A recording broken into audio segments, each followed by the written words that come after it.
We are live. You're here with the SMT. Thank you guys for being here tonight. For those of you here in the live, welcome. For those of you that are watching this on the replay, good to have you guys as well. On your way in, please do like this video, share the video, and as you guys are coming into the live chat, go ahead and say hello to the SMT.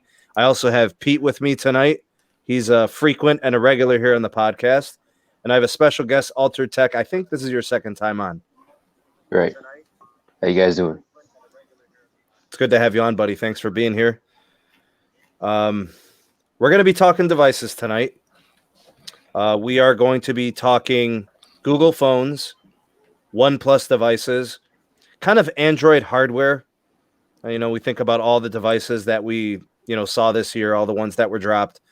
Early in the year was kind of dominated by the Galaxies, and in the middle of the year, we got some other releases, stuff from LG. We got some mid-rangers, we got the 3A and the XLs, and we got all these other things going on. But the big ones for this last couple of weeks and this last quarter here for the year is the Google phones and the OnePlus device. And I was able to get the OnePlus guy on tonight's podcast. And he has excellent insight on the devices as well as insight on the Google phones. So that's what we're doing tonight. Let's start things off first by taking roll call. Let's see who's here in the live. All right, Maverick is in the house. Good to have you on, sir. We got Ronald. Thank you for being here. Rafi's got moderating duties. Thanks for being on tonight, Rafi. And big shout out to Rafi for his PayPal donation. Thank you for the kind and generous contributions to the channel and always being here to moderate. Thank you. Hideka, good to have you on. Big shout out to the Discord gang. Got links in the description for the Patreon and the Discord if you guys want to check that out. Hopefully we're feeding 720p. No guarantee of it with Google, though. You just never know with YouTube. I saw that Ricky Florida keys. Maybe we'll talk about that towards the end when we got some extra time. Carlos is here. Good to have you on. Stacy is on. We got 25 in the live. Good to have you guys here this evening. Francis, good to have you as well. All right. So, Mike, maybe we'll see you later, possibly. Ray's Mobile Carrier News is here. Alter Tech is also going to be chit-chatting. All right. Big Chungus is here. Jessica is here. Matt Dubb is in the house. Greg A is also here. Greg, did I give Greg moderating duties, Pete? Could you check that? See, Greg A? Yeah. Nope. Maybe we should, man. I'm going to see if I can get that done tonight. Because he also is a moderator on the Discord, so might as well give that, continuity there. What's up, Martin? Good to have you on. MDC Hulk, good to have you on. Jay Brown is here. Gregory is here. Jamaal is in the house. Also a patron. Thanks for being here, bud. Travis is in the house. Le Chaison, if that's French, maybe. Good to have you on. John is here. Tech for Your Needs is in the house. John M is here. Yeah, the StreamYard gives you some cool features. It's not bad. Cowboys just scored on another Eagles turnover. Something's up with the Eagles, man. They just ain't right. Ronald, Nertz, Willie, good to have you on. And Brad B. Okay, so we have roll call done. All right. Should I open? Pete, do you want to open Rishi Altered Tech? What do you guys want to do here? Yeah, Pete, you could go for it, man. You want me to go for it? I can do that. All right. Okay. Yeah. Big shout out to Carlos with the super chat. Thank you all. Thank you for the donation. All right, so here's what I'll do with my open. I'm disappointed, man. I'm disappointed in Google's hardware this year. The best phone that Google made was a mid-ranger. The Pixel 3, while a solid phone, has aged. So I can't say to somebody, go back and get a Pixel 3 at $600, right? Nope. The value is not there. At $600, you get the OnePlus 7T, which has a Snapdragon 855. It's got 8 gigs of RAM. I mean, there's a lot of reasons to go that route for $600, and it's also a brand new phone that just came out. So the hardware is bleeding edge, right? Google's Pixel 4 is not even the best Google phone that came out this year, because I think the Pixel 4 and 4 XL leave a lot to be desired. The only thing I could say that the OnePlus doesn't have on the Google phone is wireless charging. There is literally nothing substantially different between the devices except in that. Because honestly, I think OnePlus has really stepped up its camera game. You can't say the camera on the OnePlus sucks. It's very good.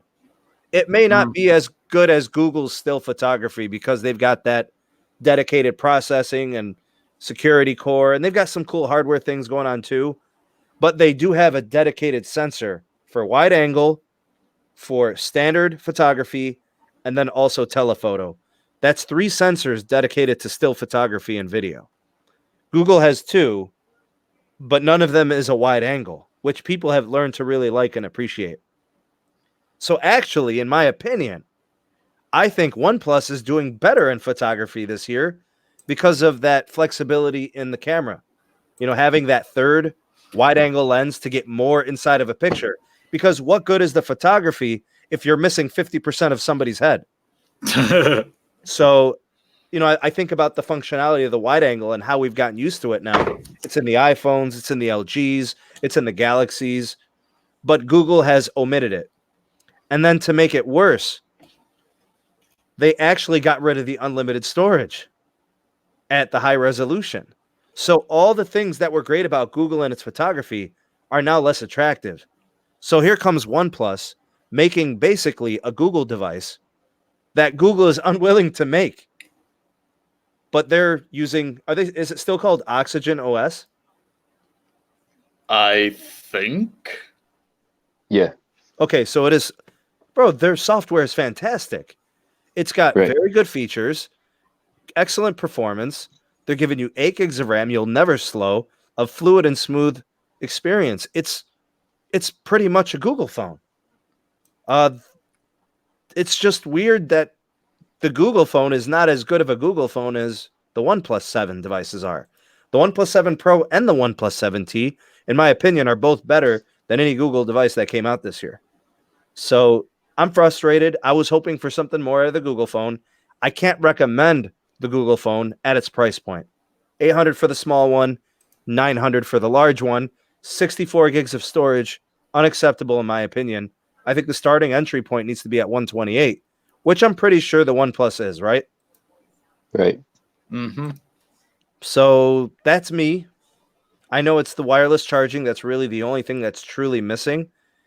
But I'm willing to sacrifice wireless charging for $200.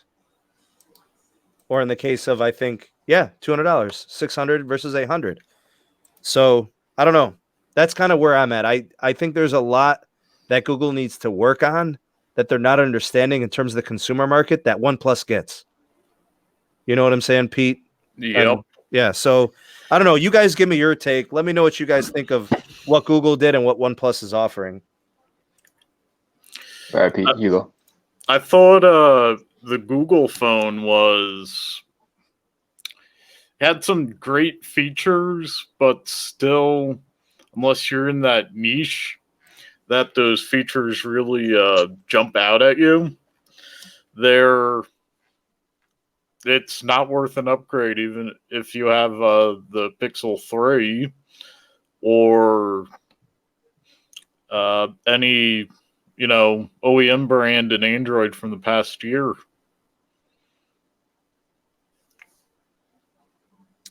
I mean, so the new phone, like the new Google it's phone, underwhelming. Right. What's there to get excited about? The still photos. Okay. But that's only if you're in the niche where the still photos are, a phone seller for you. And for most people, that will not sell a phone to them. And for these still photos, you're even limited there since they're not adding the wide angle. What about the So- video, Pete? What about the video? There's no 60 frames per second after 1080p. So, like what's become a standard for I'm flagships. hoping that could be done as a software update since they have 2 gigs more RAM.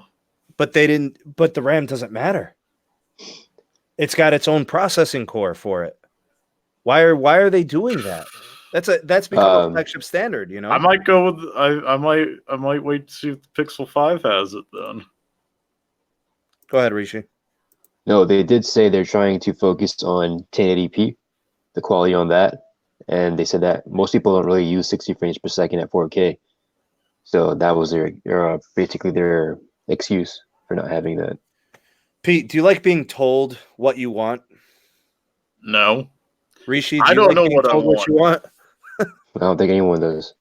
So what is Yeah. Google thinking by getting rid of a wide angle that they had the previous generation and then telling us, people don't use. I mean, my Samsung Galaxy S10 has 60 frames per second, 4K, and that was dropped in March or February, whenever it was launched. It's become a market standard for flagships. I feel like they did this only to put it on next year's model, Yep. as a selling point. Hey, we upgraded you guys. Look. But I don't even know what I want. I don't need somebody telling me what I want. I need to get to the point where I can fiddle around before I know what I'm after. The thing about the expandable storage is like, how many devices even do it anymore? It's a good question. Not much. Nah, not much. I mean, what are you going to do? You're going to buy an older Galaxy? You're going to buy an LG? Your options are few. Technically, any device that supports, what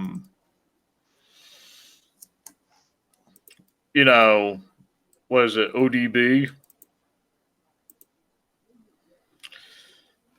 would be an expandable device. You just need something that will plug in. So people tend to enjoy the idea of, the SD card. It's memory on the device that you don't have to worry about. But in general, you do have expandable storage. It's just not what it's been. Pete, if you don't mind, let's kind of backtrack a bit. So let's talk about the companies. So Google is, they have an endless revenue stream. They don't have money problems. They never will. They can throw money at projects, whether they succeed or they fail. It doesn't matter. Ultimately, it doesn't really affect them in the bottom line. I'm very surprised that they've yet to figure out how to make a device that people want to buy. Their phones are not really attractive. They're more industrial than anything, really. Hey, I like the industrial phones. That's fine, but it'll never mass sell. You know what I'm saying? No, they won't. If we're talking sales, they'll never have it. The OnePlus devices are more attractive. If somebody walks into the store, says, I want the best Android you got, and a retailer says the top two when it comes to Android, or the top three, they show them a Galaxy, whether it's a Note or the S10 or whatever, they show them the OnePlus 7 Pro yes, like before. Now it's going to be the T, or they're going to show them the Google phones. The best looking phone is under no circumstances going to be the Google phone. Nobody's opinion. Nobody will ever say it's the best looking one. You don't buy Google if you want to buy sexy. But some people will say that the OnePlus is the best looking device out of those 3 or 4. It's a nice looking phone. It's got a teardrop at the top on the display for the camera. The One Touch turned my head over the S9. The OnePlus turned my head over the S9. I like it. I had the OnePlus 6T. It basically looks like that, Rishi, right? Like the S9? The OnePlus 7T? Yeah, it kind of does, but without the curves. It was like Okay. a flat display, and you do have that camera notch in the back. Okay, so it does have those 3 cameras. Now I could see issue with that camera setup back there, because I saw Jerry rig everything when he did a stress test to it. Right. He cracked the glass on the back, and I think it also. He said that it probably cracked because of that huge cutout for it. Yeah, when it first came out, when I first saw it, I told everyone about that camera hump. The area size of it, I mean, if you were to drop this like in the wrong spot, I mean, you're cracking the whole entire thing. It's one piece of glass, right? So you have all this area as opposed to this. So I like that one better. The second one, what is that? The 7 Pro 7 Pro, yeah. 7 Pro. So I like Right. that back design better, but the cameras on the newer one are probably better, right? It's the same thing, man. Really? Yeah. So I the think wide the main angle telephoto, none of that matters? Right. Pretty much the same thing. You do have macro mode, and they're supposed to be super slow motion at 960 frames per second at 720. Boy, that's coming out in an update. Okay, so it's not even available now. No, only the Okay. macro mode. Okay. So, Sneed, remember what we talked about the first podcast that I was on about missing the Play Store editions? Yeah, I missed the Play Store edition phones. So, do you think there'd be a place in the market for the Pixel if there were still Play Store edition phones? Like if they had a Nexus program still, or the Play edition? Play edition. Okay, so the Play edition phones would be from all OEMs, right? So you get the the Galaxy S10 Plus Play edition. You have the Play Store, phone, messages, contacts, and you customize from there using a stock Android launcher. Would Pixel people still buy the Pixel if that was still an option? I think a lot less of them would be buying Pixels, and a lot of them would be looking at other manufacturers for the hardware reasonings. I know I would. Yeah, I would be looking to get a Samsung Galaxy S10 Google Play Edition. Right. You know, I'm uninspired by Google's hardware.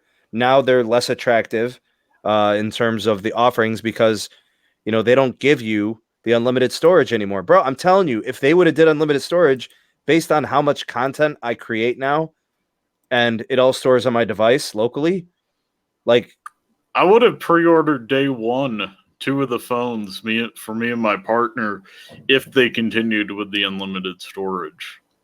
Does that matter to you, lifetime? Is it lifetime limited storage, or is it just like the 1 year? On my XL, I have it until 2021. November 21st, 2021. So then you gotta pay to actually keep that in the cloud, right? After that, you would, yes. Unless I can buy one with more unlimited storage afterward.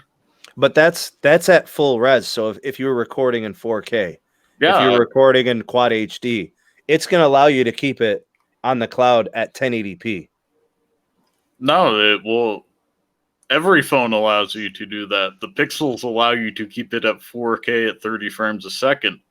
At the moment, I'm rendering on YouTube a new video at 4K at 30 frames a second from my Pixel 3 XL. And I was able to download those 5 gig video files off Google Photos in full resolution, no problem. Bro, so, I don't want to cover altered tech. I'm trying I'm good. I'm trying to like finesse this, but it's like let's keep you in on. Does that work? Can we get that going? Okay. So, because I want all 3 of us in it. I want everybody to know where the voice is coming from when Altered Tech is talking. So I was legit going to get the phone, honestly, until that was like the reason I was going to get it. Like the cameras, the astrophotography was really attractive. And then it was like, you're not getting that unlimited storage. I was like, now it's not worth it. The astrophotography was almost the seller for me. Yeah, does that do anything for you, Rishi? I don't know, your opinion. But, the astrophotography. Yeah, I mean, don't you have to be like somewhere where there's like low noise pollution? I mean, light pollution. Yeah, because I live in the city, man. I have that within 10 kilometers of my house. Oh, okay. So Greg A says on his Google Enterprise account, he has unlimited everything on Drive, photos, and everything. That's $30 a month. Oh wow. Either he pays for it or his employer pays for it. I was gonna say I'm not willing to pay $30 a month for storage. I pay $3 a month for my business, and that gives me 150 gigs, which is more than enough. But the free storage, I think it was like 30 gigs, is too little. What do you think of this comment from Andy Logan, Altered Tech? He says, "Wouldn't the average consumer be happy with the Pixel 3a or the OnePlus 6T? Because that puts them around $300." Wait, the OnePlus 6T. Yeah, like if they were to buy it, because it's not going to be new, it's going to be secondhand. I bought a new 6T for $540. 540. Yeah, That was like recently. about a year ago. Oh, okay. Because I think you get it now for like under $300 on Swappa, I believe. But for that question, man, you're probably gonna get like an extra year of software updates on the Pixel 3a. Yep. And I love the camera on the Pixel 3a, so that's a tough sell for me. And the fingerprint sensor, I wasn't too big on it for the 6T. That broke after 7 months for some reason. For you? For my sister, yeah, it just stopped working. So is that another Yankees fan on the stream? I think he is a Yankees fan. I know. Sad days, man. Sad days. I think after the first few games, I feel like Yankees fans kind of knew what was happening. I remember when the Astros were in the NL and the Brewers were in the AL. The Central. Days. Don't you say another word about the damn Yankees for the rest of this year. So, Tanaka's looking great for spring training, isn't he? Get him out. All right, so here's what we're doing right now. Mr. Technoid himself, Michael. We're talking the disappointment of the Google phones and how OnePlus is probably a better option for most, if not all, consumers. Now, if only they had a Play Edition. I see. I was listening earlier. You guys had a lot of good stuff to say. I was quite impressed with what you guys had to say. So if you're not aware of Altered Tech's channel, he covers, he's got extensive coverage on the OnePlus devices. I want to say going back a couple of generations. He does all the photography. He covers the hardware releases. Most notably, he was just at the most recent launch event in New York. Maybe you could share with us a little bit about the company and kind of how they did that launch. It wasn't really a launch. It was more like a pop-up. Okay. It gives you a chance to buy the phone before it was actually released. So basically, you line up outside, and I was actually the first one. So that's how I got my free OnePlus 7T. So once you go inside, the second floor, there's like tables with OnePlus devices. So you get to play around with it. You get to take some pictures of some people. And then they actually have their own store downstairs. So if you guys are interested, you want to go check out OnePlus, they do have their own store in New York City right now. It's in Schofields in New York City. All right, I'll definitely keep an eye out. Probably chances are I probably won't remember that, but I'll rewatch the stream to remember.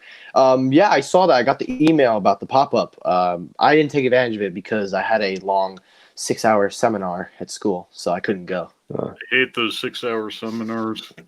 I don't miss those 6-hour seminars, bro. You gotta pay someone to wake you up every 45 or so minutes. I know, it's crazy. I tell you, man. All right, so here's what we have in the chat right now, like in this podcast. I am somebody who's tried pretty much every manufacturer. I've had HTCs, LGs. Now I'm trying Samsung. I have an S10 Plus. I've owned a OnePlus 6T. I've owned every Nexus device. I've owned every generation of the Google phone except the 3. I have a 3AXL. I'm all over the place because I'm not satisfied with the hardware. The closest phone that was almost perfect to me was the Google Pixel 2 XL, but it didn't have a headphone jack, so I sold it. Mm-hmm. That was the closest thing. And then like the screen was kind of weird, but it didn't phase me too much, honestly. Now the OnePlus 6T, same thing. It didn't have a headphone jack, or else, in my opinion, it was the perfect phone for me. I loved the form factor. It was a nice big display. It was a good display. Most of the features on it were good. I never had a problem with it. It ran great. It was an 8 gig model, so it was plenty fast and smooth. But the Google phones are letting me down, and I was going to get it, and they got rid of the unlimited storage, and there's still no headphone jack on it, and it's not good looking. I think the camera bump is hideous. I actually think the OnePlus's camera bump, the circle camera, is better. At least it's symmetrical. You know, like it's right in the middle. It's flush. Yeah, there it is. I don't know. I'm not a fan of what Google's doing with hardware. I don't think they care that much. And I don't know. They got me looking elsewhere. Well, yeah, what you guys think about that keynote event? This is where I'm going to kick back. Hold on one second. I'm about to kick back my legs and relax because this is everything I've been saying about Google. the keynote event was lame, bro. Yeah, man. It was lame. Yeah, I watched it, and I'll be honest with you. I tell everybody, set expectations below low. Like, set it to the bare minimum because you're going to be there for a while. So you grab a lunch. But it's a step up from sending out an email saying, hey, we're releasing this. That's true. Like, if you guys recall, like in the beginning, they're really talking about recycling and whatnot, using recyclable products. And I felt like they were trying to get people to just, buy into the Pixel brand as as a consumer friendly product like that. And then towards the end, yeah, man. Not even. They were just trying to be Apple. The only difference is with Apple is that they didn't start that at the beginning of the keynote. When they were talking about the 10S the 11 Pro, when they started talking about the environmental part, they transitioned it in. So it kind of worked well. It flowed. When Google started, I was like, okay, but like, where is this going? Like, are we supposed to care? Is it supposed to be a big matter? Because it had potential. Like, I'm always for... I'm for that. I love when a company is trying to be, eco-friendly. I love that. But the way they did it, in my opinion, is just, it didn't work for me. Because at least with Apple, it was a smooth transition in. They talk about the material, they talk about the build quality, and then they're like, speaking of the build quality, we want you to know that everything is 100% recycled, and they explain it more. So for me, I like that transition. That I would just say, that's for me. But with the Pixel, they spent 15 minutes, in the beginning of the show, just talking about recycling and whatnot. I mean, it's all cool and everything, but for a keynote event, we were just more interested in the phone, which came all the way at the end. They did that on purpose. They did that on purpose. They were like, yeah, y'all want this phone, but y'all didn't watch our conference last year, so you're sitting till the end. They were just like, sit down, shut up, enjoy our Pixel buds. Damn, bro, they didn't even mention the specs, bro. I know. They didn't even talk about battery. That's how you know something ain't right with that phone. Like, I knew something was wrong, because if you guys have watched my videos, I was all for Pixel. It's Sam, you're a perfect example. You watch me every day. I have been writing Google. I was like, this has potential. I was saying to myself, this is something new, what they're doing with, thank you, Peter. Staff, thank you. Oh, actually, yes, thank you, Peter. But I was all for it. I was like, this is something new. A company is actually doing it themselves. They're the ones leaking this stuff, not Ben Geskin or On Leaks or other people. It's actual people. And I was like, okay, there's something here. So instead of having be like, oh, well, it could look like this, could look like this. Nah, we're going to shoot all that shit down. This is what it looks like. And I was for that. I was like, okay, you're on something. But when the press conference came, I was like, just went drop down. That's all I got to say. I was uninspired. I wasn't convinced they really cared all that much. I don't know how much effort was put into it. I just know that they're out of tune with the market. I think that's kind of the bottom line. Right. Maybe they should. Maybe for the Pixel 5, they should say, okay, here are all the possible configurations we can squeeze into this case. Make your own damn phone. That's pretty bad. Hey, mind if I just say something real fast? Because I'm actually in the business course. So when we're talking market share, Google has is like number 3 in the U.S. market share, I Really? believe. And it was reported back in April. I wonder if that number's either gone up or down. But you look at their share, they're trying to be known as a big brand. But the problem is that, like you said, they're out of tune. They're not listening to their consumers. They're more interested in giving you what they feel you should have and not what you should want. And that's a problem because I always say consumers are your source to grow, income, etc. So that's a big negative. And number 2, Google even knows they're out of tune because they didn't even release it in India, one of the biggest, most largest platform to get your smartphone out there, because OnePlus dominates in India. So there was no way they could compete. But even if still, you should try to put it out there, and they didn't even. So it shows that not only are they out of sync, but they don't care. Their enthusiasm for the product and what they're trying to do with it, it just doesn't seem like they care. Alter Tech, do you think OnePlus listens to their consumers? It's a tough question because I know back in the day it was like, heck yeah, but now there's been some moves that kind of just have you, scratching your head, like with the removal of the headphone jack. Most people didn't want that to get removed, and then you had we're asking for wireless charging. We still haven't gotten wireless charging, and the prices have been going up. So OnePlus is, they're becoming bigger, like almost on par with the top companies out there. I mean, they just built a $1 billion research center in India. Wow. So they're aiming to compete with Apple and Samsung. Aiming is the word, but execution is a whole other. And I don't know if that execution is going to hit. But it's not going to be OnePlus's fault if they don't. It's going to be the North American market is hard to get into. Mm-hmm. They got to get in carrier stores. They got to, break into those sheeple. I think they got to focus on the camera. Sheeple. Camera is like the main thing that's stopping people from getting the OnePlus 7, I believe. Nah, I wouldn't say that. You know what? It's 3 things, in my opinion, and I've seen because I talk with people. 99.9% of people that I know don't even know OnePlus is even out there. So brand recognition, that's 1. Number 2, when it comes to camera, you're right. So I'll give you that. If they had a little more better camera, but I think they're fine for the price. I think for the price it's fine. And hold on a second. 3, Hold on. Let's go back before you do number 3. Don't forget number 3. But before you do that, if you hand somebody a OnePlus device, do you know what they say? That is a beautiful phone. Mm-hmm. That is a really nice phone. What is it? So it's not because they don't build a good phone. It's because they don't know the phone. Exactly. And the That's third what reason, I was saying. I think the third reason, now this is just for me, so this has nothing to do with anything, but this is a me thing. I think it's also because of how late in the game that they came in. They came in when the 6T came out, the OnePlus 6T. So they came in at a time where they were already having phone models made, and they were already up to the 6T, and it would have been nice for them to have started with like the 5 or the 5T. It would have been easier because then you could enter the market, you have a little more time to stretch your legs, dip your feet in the water.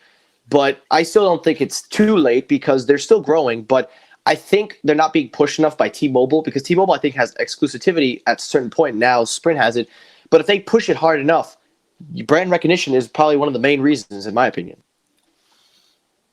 Okay, for me, like when I'm talking about OnePlus, I'm telling people to go ahead and buy it. I want people to feel satisfied. There's some people out there who just want the extra stuff, the wireless charging, all those Samsung features and whatnot, like Samsung Pay. Maybe they want iMessage. So it's kind of tough to sell OnePlus to like everyone. There's a certain group of individuals out there who would really enjoy OnePlus, but they just don't know it actually exists. So I mean, how do we get it? How do we get it to become a little more mainstream? They gotta get their hands on it somehow. I would say maybe drop down the prices a little bit. Carrier promos. Buy one, get one. That's the problem. On T-Mobile, if you go on the website, every flagship has a promo right now, except the OnePlus 17. Yep. You can get an iPhone 11, right? Buy one, get one free. Up to $700 bucks. Yeah. If they had a buy one, get one on a T7, more people would jump into that. Well, maybe not. There is brand recognition. What they would need to do is, like, I don't know, throw in some decent headphones or something. Make people feel like they're getting a good deal, despite the fact, even if you're buying a OnePlus phone, you're getting great features for a good price. But if people started using Androids and only ever get Samsungs, even if the OnePlus 8 is better than the Samsung S11, they'll be like, I know Samsung. I'm going to buy Samsung. They gotta. So you they need need- a wedge to get people to adapt to different manufacturers. What do you think about a rep, a OnePlus, a OnePlus representative, a OnePlus kiosk? Give them like a glass desk somewhere in the T-Mobile store. We have a 600. We have a phone for $599 that is as good, or almost as good as a Samsung Galaxy Note. That's $1,100. It doesn't have an S Pen. It doesn't have wireless charging, but it's basically going to give you the performance, the design. You know, it's 90% of a Galaxy Note. Seriously. And for the next 3 months, we're going to have some guy who knows the software, so if you have any questions, you can ask him. What do you think, Rishi? I've been thinking about this for quite some time. I mean, I've been trying to, figure out, like, get into people's minds to see, like, what would it take for them to go ahead and, pick up a OnePlus device. And for a lot of people, they're either, really into maybe software engineering, and, maybe they're not really into tech. So they're just, pick up an Apple because, it's an Apple. So for OnePlus, for their whole marketing, the strategy, it's to, like, just, kind of like Apple strategy, just, kind of. Have you guys seen the OnePlus's commercials? You guys never seen the commercials? No. Maybe like the keynote It's been a promos while and whatnot. since I've seen any commercials, so I haven't. I mean, I can't say, because if I did, to me that would mean that they're putting a lot into marketing. I haven't seen it. Maybe that's the problem as well. They're not, putting enough posters and commercials online. So It makes sense that T-Mobile's the company that pushes them, though. I just wish they would push them more in the store. yeah, in the store, usually OnePlus has that special spot in the back. Special spot in the back. hey, in my local store, it's to the right, I have to go over there and see. next to the T-Vision promo. For me, if in order for them to bring brand awareness, I would say they would need to do a lot of marketing, because nobody's seen a OnePlus commercial. I've never seen one, and I'm pretty sure we all agree, except for you, Altered. You've seen the OnePlus, but we haven't. As consumers that watch television, that are on the internet constantly, I don't see enough marketing being pushed to push this phone. Now, when I'm on Instagram, and I actually found this funny, on Instagram, I just saw recently a promotion where it was comparing the S10 Plus to the OnePlus 7 Pro, showing side-by-side comparisons. Obviously, they called it the 10 Plus phone. They didn't say S10 Plus phone, but it was cool because what they were doing was saying, this has a punch hole notch, whatever. We have an immersive display. This has a pop-up camera. It has a punch hole. The back has 3 cameras, but ours is oriented differently and can do this and that and this and that. So really, I think it comes down to marketing. They need a strategic plan in order to reach the consumers on a personal level, but not only in a personal level, they need to reach them in a mindset where you could get value for your dollar. Because that's, at the end of the day, all consumers want best value for their dollar.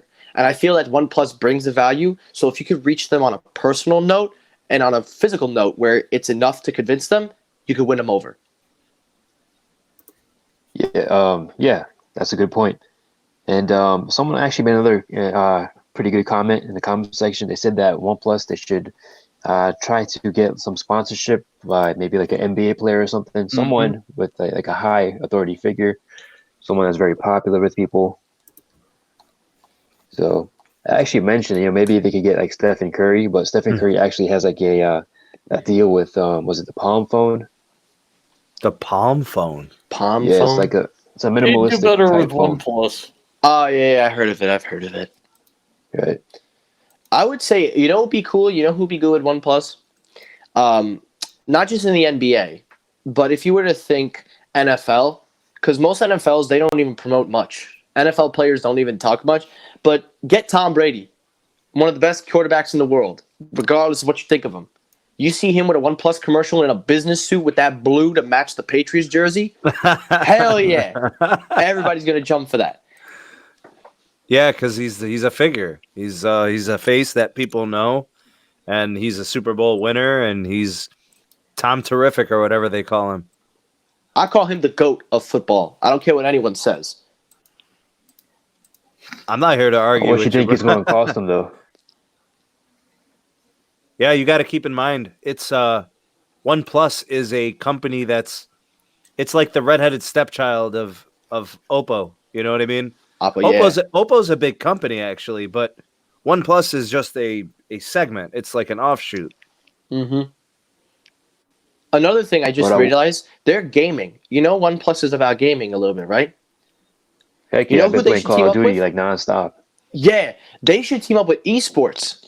You know, most people play video games. They watch that stuff.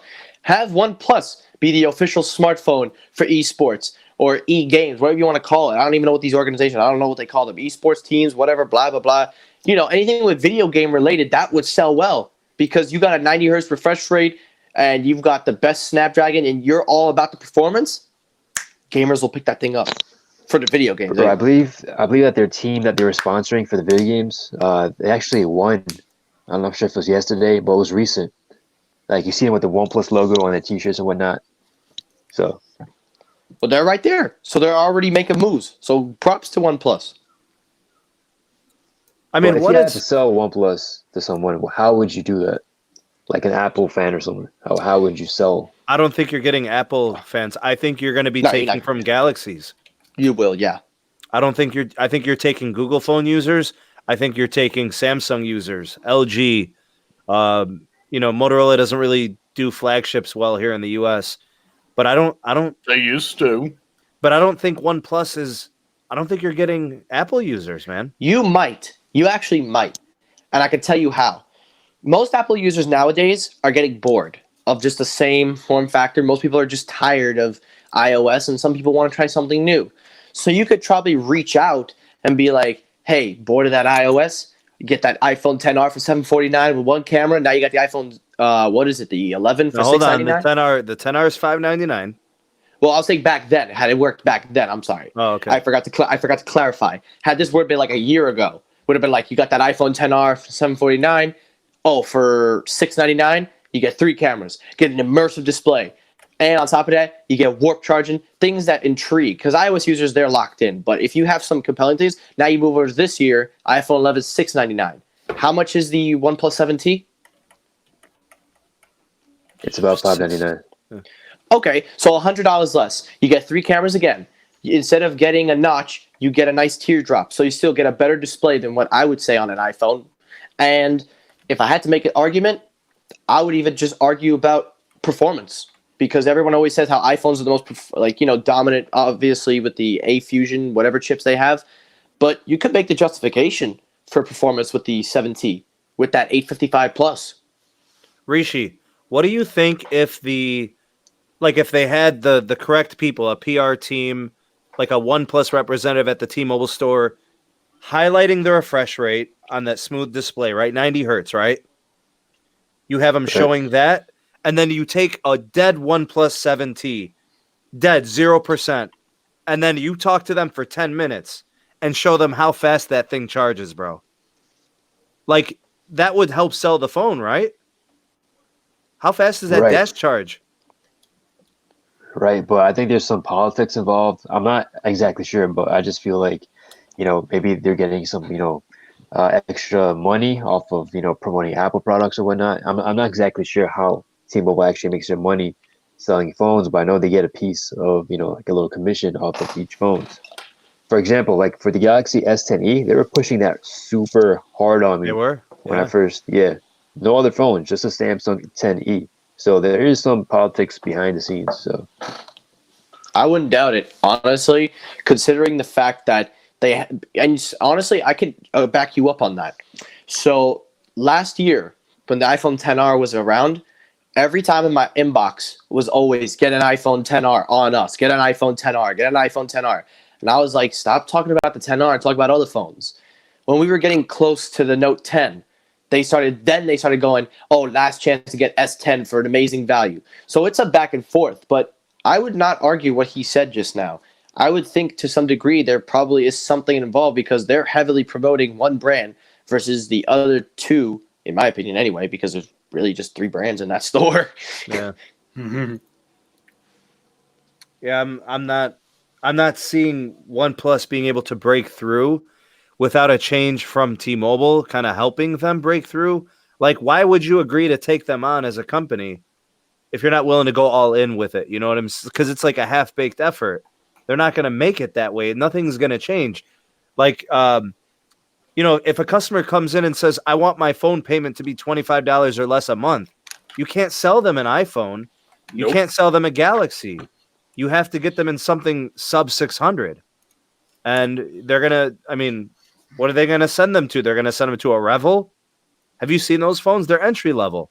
Yeah, they're entry level. They don't touch a OnePlus, Nowhere close. And the OnePlus 7 Pro is now off the market, Rishi? I think you can still get it online. I'm not exactly sure. I know for T-Mobile, they took it off the website. Oh, God. So how much was it when it was done? Like, did it drop or did they just take it off? They just took it off. It was about $700. Why didn't they offer it for $499 on a promo? That would have been cool. That's what I was thinking. That thing would I have think- sold like crazy. Yeah, no, I think OnePlus is trying to just rake in the profits right now so they could reinvest into the OnePlus 8. That's my theory. Because Oh, yeah. OnePlus 8 already starting up with that crap. I'm covering that tomorrow. I'll cover that tomorrow. I Have already you made my guys video. seen renders? Have you seen any renders or anything? Don't fall for that stuff. No. It is not. That is not the OnePlus Pro 8. That is not the OnePlus Pro 8.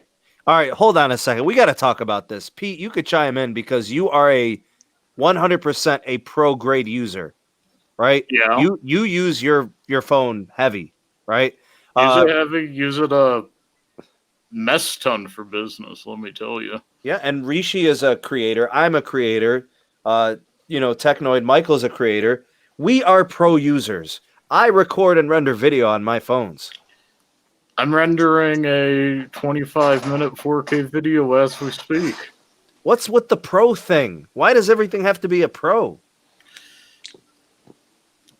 Tell you the Marketing. truth, in like everything except for tablet and phone market, real pros, unless they have their boss's credit card, build their own stuff. What is the 7 Pro more pro than the 7T? Altered Tech? I like the display, man. The Quad HD, because I'm into photography. I'm into gaming. It's Quad HD. Yeah. Okay, all right. Yeah.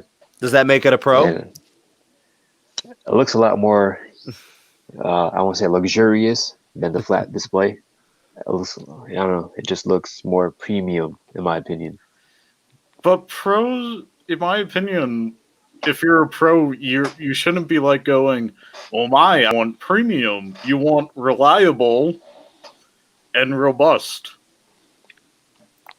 I want a big battery. I want a good camera. I want fast processing. You don't want it to crash while you're doing something. Right. I don't. Yeah, I want 6 gigs of RAM as a bare minimum. 8's probably a starting point, in my opinion, for 2020. I don't know, man. I don't see I don't see what phone deserves the pro moniker. I really don't. Maybe the Note 10 Plus. Maybe. And I was going to say, I think I know why. I've kind of narrowed down a few choices. You guys could tell me which one you think. But these are my personal reasons why I think everybody keeps putting in the word pro. First off, it's a selling gimmick. Yep. I think it's a selling gimmick because when they advertise it and talk about what it can do versus other things, they try to make it sound like it's the one and only, it's the top of the line, top tier, blah, blah, blah, It's blah, the blah. plus version. Exactly. Number two, consumers nowadays are easily fooled by these marketings, so they know consumers are not going to know the difference between a quad HD and an FHD or something unless you're really into it. So they could get them for anything with that word pro, and they'll be like, oh, it's just probably better than the other model. That's number two. Number three, as I say all the time, I know I joke around it, the word pro has been tossed around. The reason why it's tossed around is because it's just so easy to put it on something and be like, oh, well, it could do this, but it can't do what the other thing can do. It's always easy to just slap it on the word pro. And lastly, the reason why I think that it's so easily used is because everyone just keeps adopting it.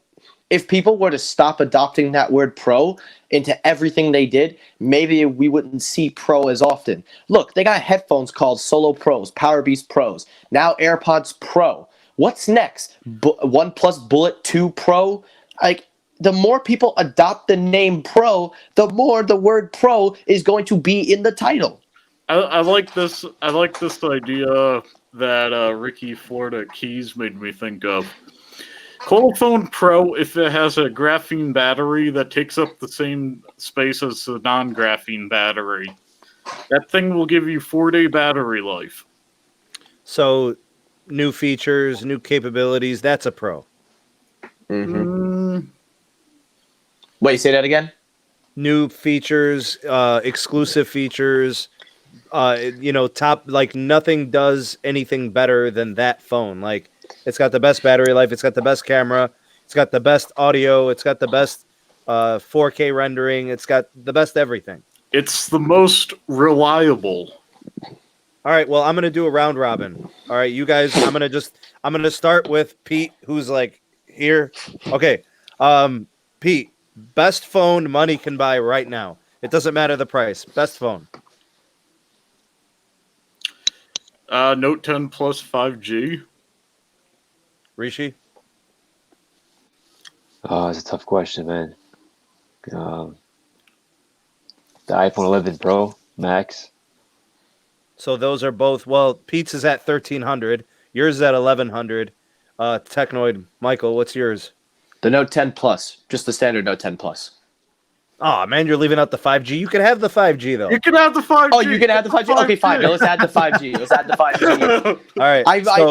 I forgot when you said any phone, any money can buy you. My bad. Any money, it doesn't matter the price. I actually, okay. I didn't want to like follow in anybody's footsteps, but I agree with the two of you. I think the Note 10 Plus is the best phone you can get. Throw in 5G, so now you got 5G connectivity. So, but give me a play version of that without the touch whiz.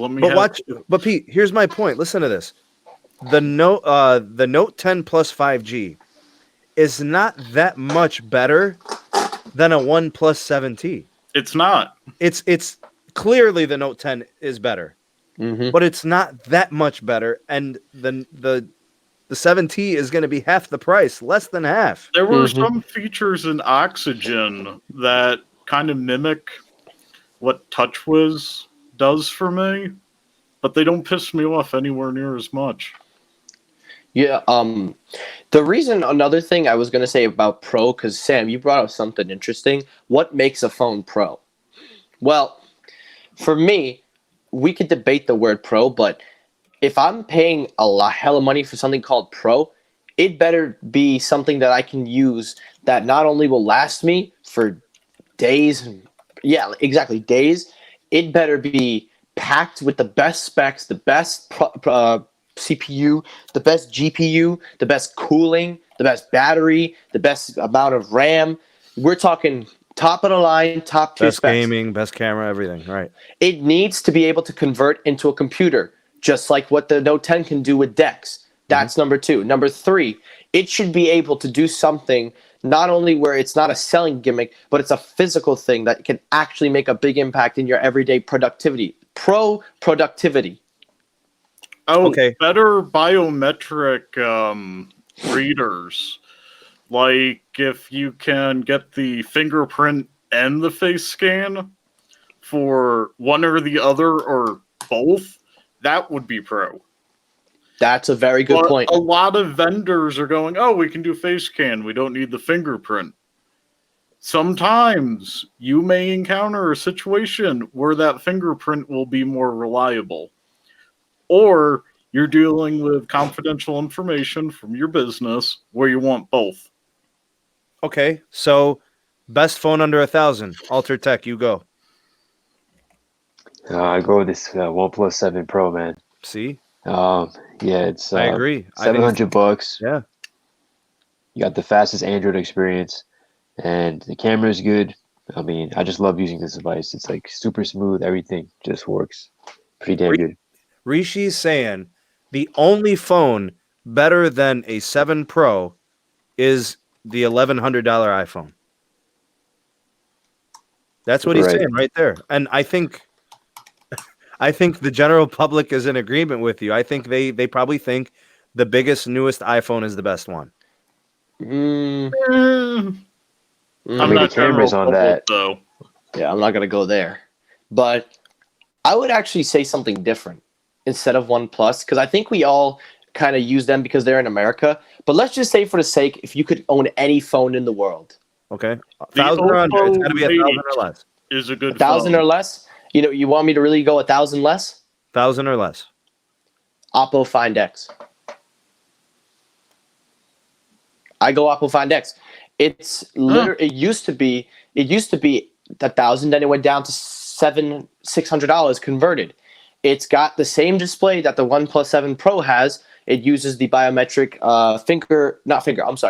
facial recognition. You get a solid color OS 6.1 it's going to be on. And on top of that, the camera quality, even though it's a dual camera, 2 cameras is more than enough. And it has an ultra wide for the Find X. They upgraded and put the ultra wide on. So for me, I'm taking the Oppo Find X. I have to agree. Nah, no thanks. I'll take the 7 Pro. However, you know how hard it is to change that operating system out of Chinese? Oh, yeah, it's going to be hard. That's why I said if we could have it and if they were adopted. You see, that would be cool if they came to America. Hey, if there was an English option buried in there somewhere, my ability to read Japanese will navigate me there. All right, now That watch would- this. Watch this, guys. Let's set the bar at $700. $700 because that includes the iPhone 11. Best smartphone, 700 or less. The Nokia brick one that allows you to get Firefox OS apps.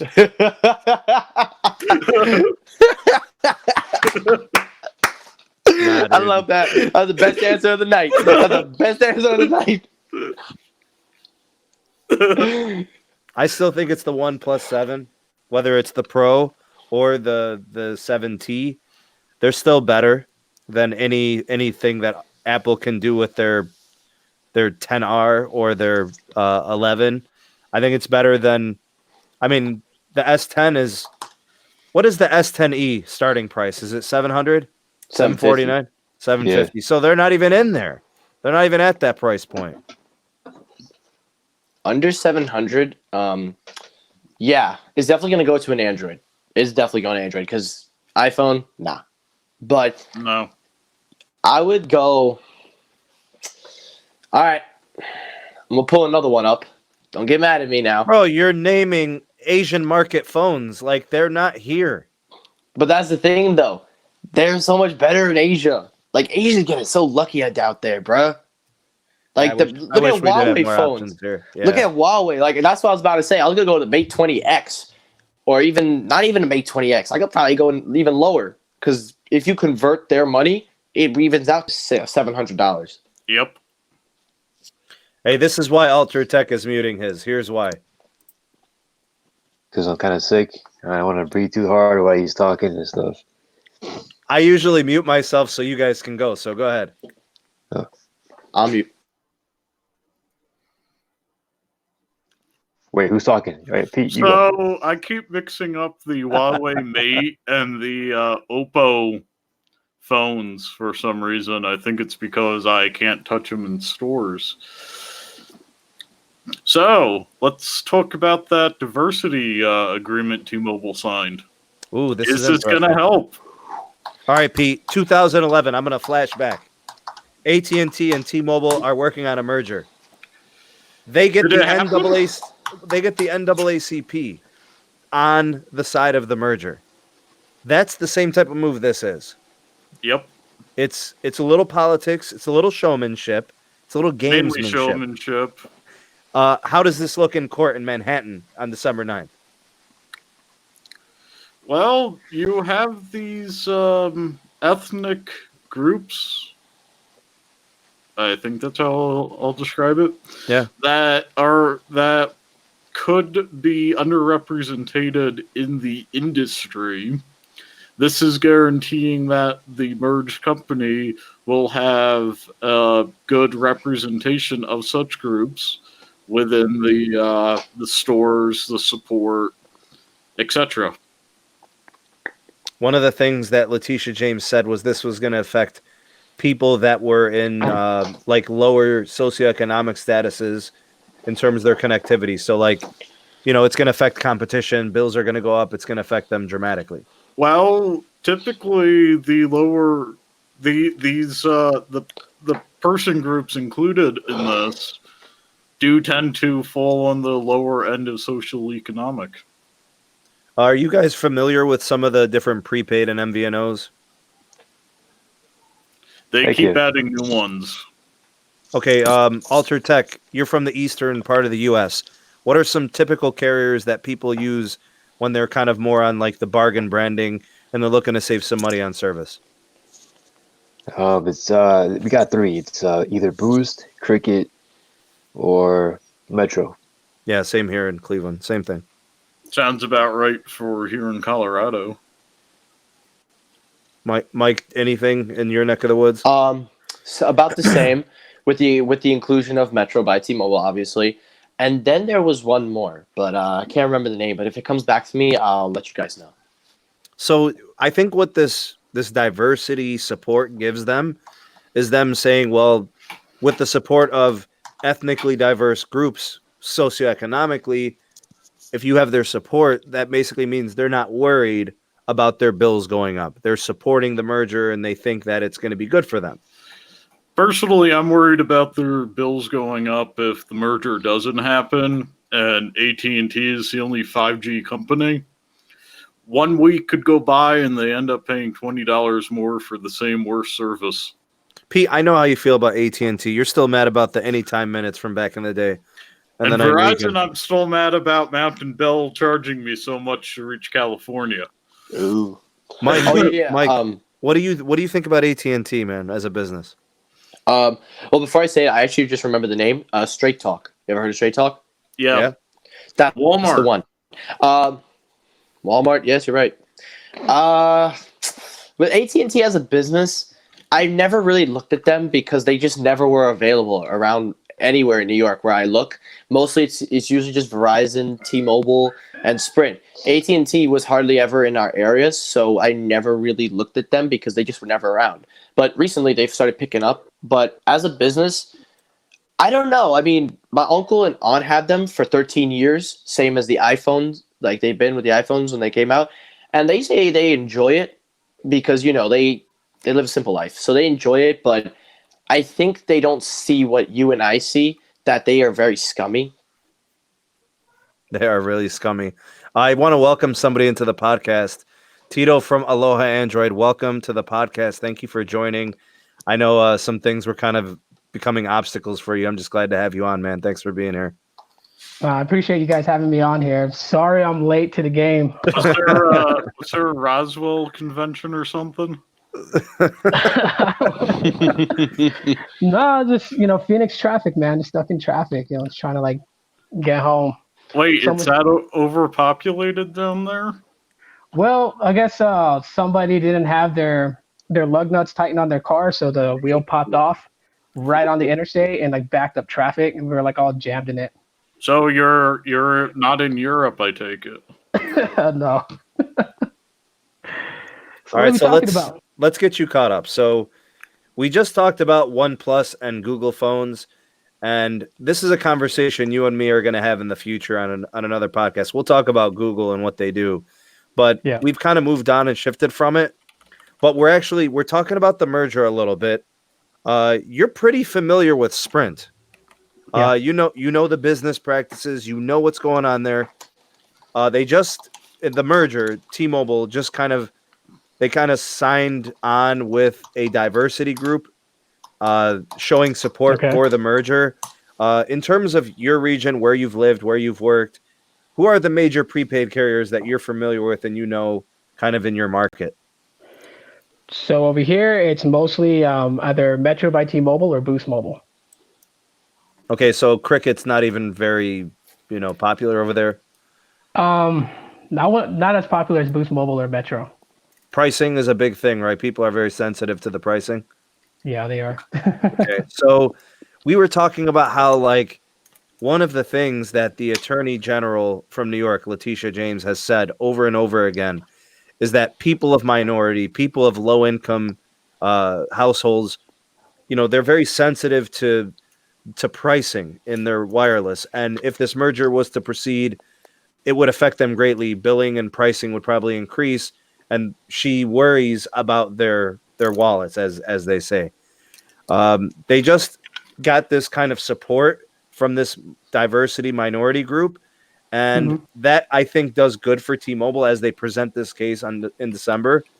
How sensitive do you think people really are to their bills? And do you think, like, the merger is going to affect the billing? Do you think it's going to raise pricing at all? I mean, the way that I see it, several ways that regarding that is, to me, like pricing is going to go up anyways. The way that I see it as it happens, the way that it always goes. Like when you look back when 3G was the thing and 4G was stepping in, right? Pricing was going up. So I automatically expect that pricing is still going to go up no matter what. And when it comes to, I guess what they're kind of focusing there about the worries of pricing going up. I mean, the way that I see it is that it never satisfies. I mean, if it's one thing, it's not another. If it's not $50 flat rate, people will complain about that. If it has just a little bit of fees on top of it,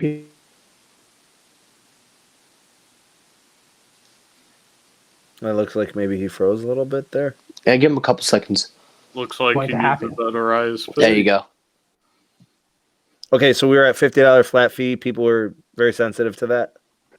Yeah, man. I mean, like majority of the time, at least for me, like when I do videos, when I get feedback, a lot of people always tell me like the one thing that they really hang on is the taxes and fees on top of it.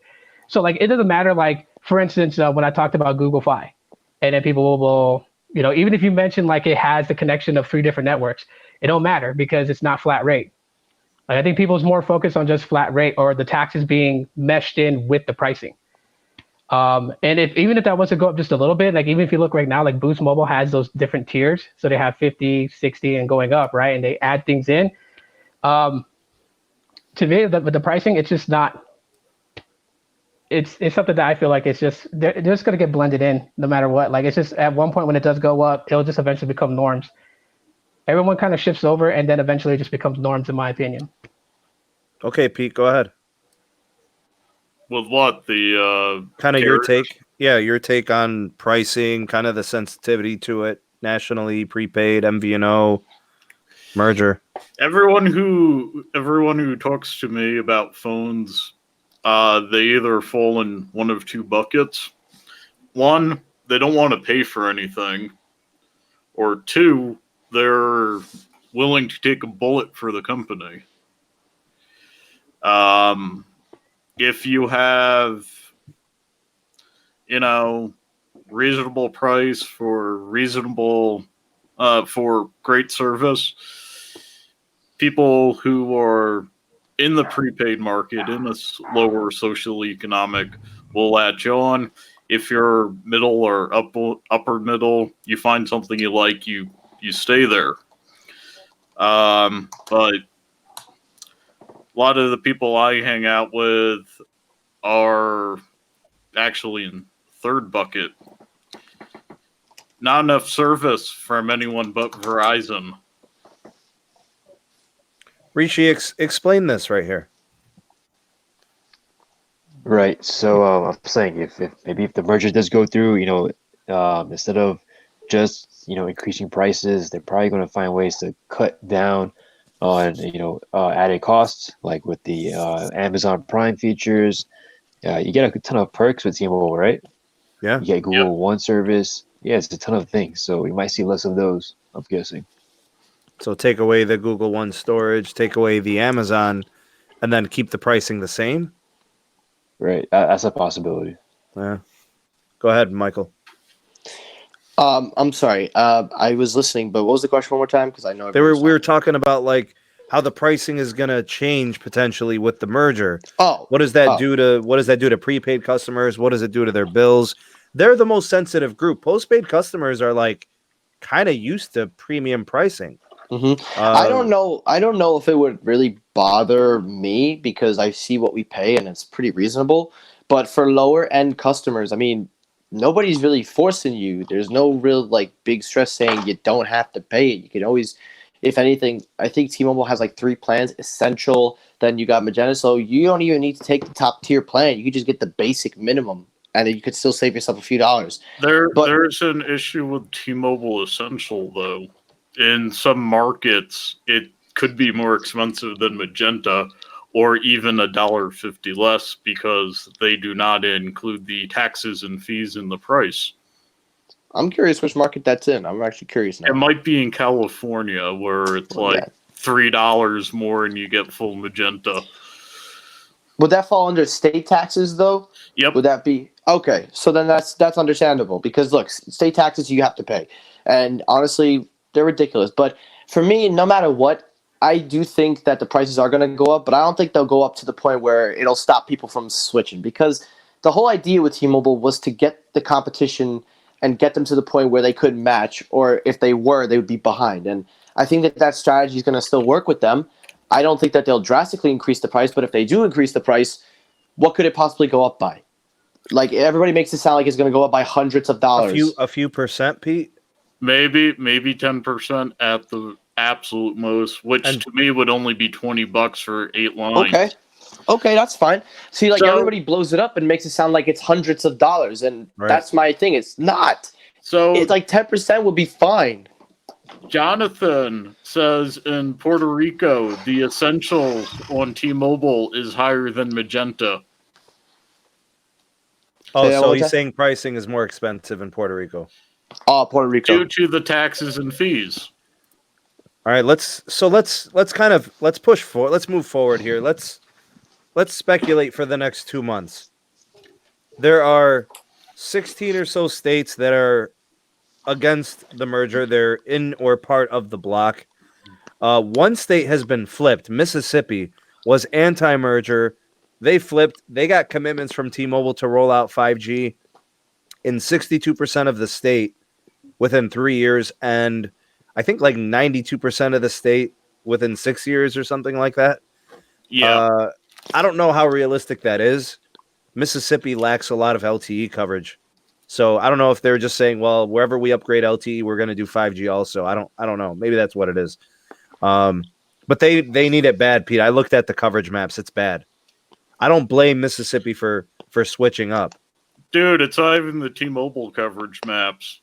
Okay, I need you guys to do me a favor. You all live in different states. Michael, how is T-Mobile service in New York? It's good to great, depending on where you are in the boroughs. Okay. All right, Tito.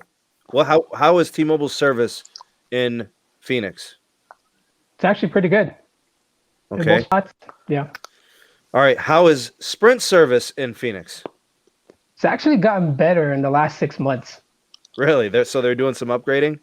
Yeah, I've seen a spike in it, like with Sprint and Boost Mobile, both that I've used. They used to do like 24 megabits down. Now they're doing like 70 to 80. Oh, wow. Okay, maybe they're doing more carrier aggregation. They're adding some more towers, density, and stuff like that. I will say this, Michael. Maybe you can confirm. Sprint's pretty good in New York City. Pretty good. It's about as solid in the middle. All right, Pete. T-Mobile, Sprint. How are they where you are? For me, it's all of Colorado, Eastern Utah, and Southern Wyoming. So, In Colorado, you're basically on T-Mobile with a really reliable speed rate everywhere but the mountains. And that's a spine going down our state. Yeah, you're not going to get coverage.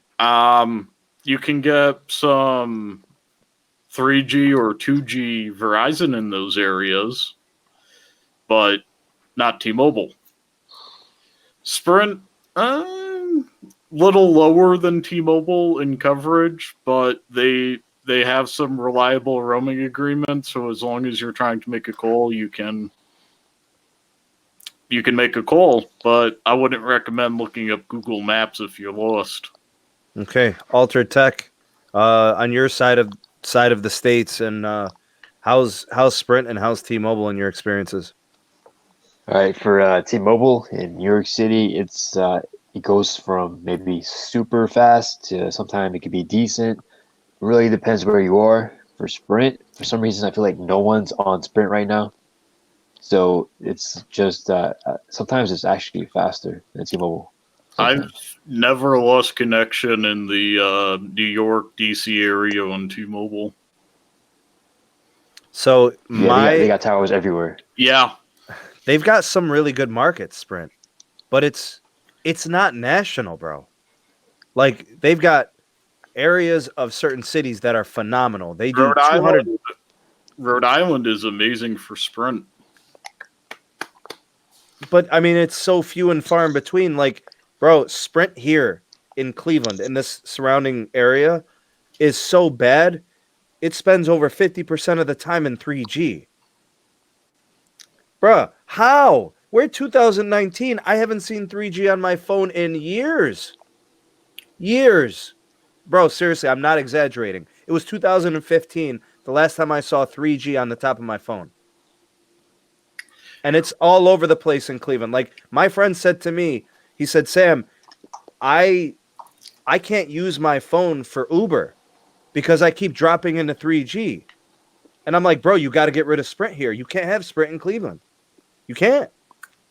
I got 3G in the middle of the Colorado Boulder, University of Colorado Boulder campus. And apparently they just upgraded a tower. I don't know, man. I see certain places. I don't know. It looks like Tito's got some experience with Sprint, either as on the consumer side or on the business side. I mean, you're saying it's good over there. How do you explain 8% market share, though? All I can tell you is that's just listening to what you just said about like how the coverage of Sprint is. I don't work with them anymore, so I can actually drop this. But one thing I do know about Sprint, for the time that I worked retention for them as a floor supervisor, like if a tower goes down in your city, right? Like say something goes wrong with one of the towers. All right, we put in a ticket for it. And we can actually go back in and check in that ticket and see if any of the technicians went out and actually serviced the tower. The two things that I see from Sprint is, one, they take their sweet time. Even if there's like 100 people calling and saying that they're not getting LTE, they're not getting any data, they take their sweet time to repair a tower. And then two, if for some odd reason that maybe to them, they don't think the tower can be fixed or replaced, they shut it off. And literally, if people get like no LTE or if they barely get any signal for even phone calls, it don't matter. Like their whole thing is that they'll be like, it's not there anymore. Like I've literally seen this and I've dealt with this lots of times. It's the craziest thing. I've never knew a company that would just do that. I mean, they're obviously, their urgency is not there. The business it's a failed business because they're not profitable. They have no growth in any segment of the business, not in postpaid, not in prepaid. They have amazing 5G assets, but they have debt. They don't have money. They also have some of the cheapest plans on the market. Tito, they're giving out free lines, bro. Yeah. What business? Please explain to me what business succeeds giving their crap away for free. I mean, that's all they can do right now. Like Sprint has like the most tarnished name ever. Even like even back in the day, when like Dan Hess was running it and the double triple billing. I remember that was like one of the biggest things that we would always deal with, and like it was headaches having to sit down and not only apologize for sending a customer a bill that was like 3 times the amount of what it should have been, but having it constant every month, and then from that, just going to what it is right now. Like again, one of the biggest problems that Sprint has that I see on a day to day when I work with them was just connection. It was always they can't connect. Bro, And like, what do you say to the consumers though? They're the ones that are paying the price. honestly, dude, I've God, that's flashbacks. It really is flashbacks right now because I'm remembering all those people that I just had to sit down and try to calm them down. I mean, I always went against the grain with them, which is probably why the liaison with Sprint didn't like me at all whatsoever. Was just a simple fact. Like I would at some point just, like credit people's accounts. I mean, like Sprint had this policy where we couldn't give more than $25 at one point, and that's like the max retention could do. And I used to question that, like, we're retention, our whole job and how we're rated as agents is to retain the customer. But then you handcuff us on what we can do. Like I've had customers that just wanted a $50 credit and they would make a complaint about that. So it's just basically credit out. But that's how I knew that Sprint was like a sinking ship. It's because we were always giving out credits. It was just so take money. This is crazy. So the 4 of us here right now in this podcast that are left, because Pete just like pulled a Houdini. All right, the 4 of us are creators. Each of us has a channel, and we interact with our subscribers, and we interact with our viewers. Rishi, I know you're in your comments. Tito, you're very much in tune with your comments as well. And Technoid, I know you are too. You guys all get it. You know the people. You get the pulse of the people, and I do as well. People get mad at me when I say things like the consumer benefits from the merger, and I say things like Sprint has failed us. Bro, Sprint has failed us. I don't care about the shareholders. I don't care. They're rich. I don't care about them. But Sprint has hurt us because now we don't have a 4th national carrier. We have 3 with 2 big ones and one that's trying to play underdog and one that is completely failing. And then people say to me, Sneed Mobile Tech, why do you want to see Sprint fail? What do you mean? I don't want to see them fail. They are failing. I didn't do anything. What did I do? I'm telling you, get off of that. I'm telling you, you need better. And you're telling me, why do I want people to lose their jobs? Bro, Sprint's losing 240,000 subscribers this quarter. They're going to end up... These analysts aren't wrong, bro. They're never wrong. They're within like 5% all the time. They're mad at me that Sprint is 40 billion in debt. They're mad at me that 8% market share. They're mad at me that people lose their jobs every quarter. I did this, bro. What the hell? Seriously. Sprint's been a sinking ship way before, and I don't even know why anyone would actually put that on you. And yes, I mean, they're going to have to cut jobs with the merger, okay? That's inevitable.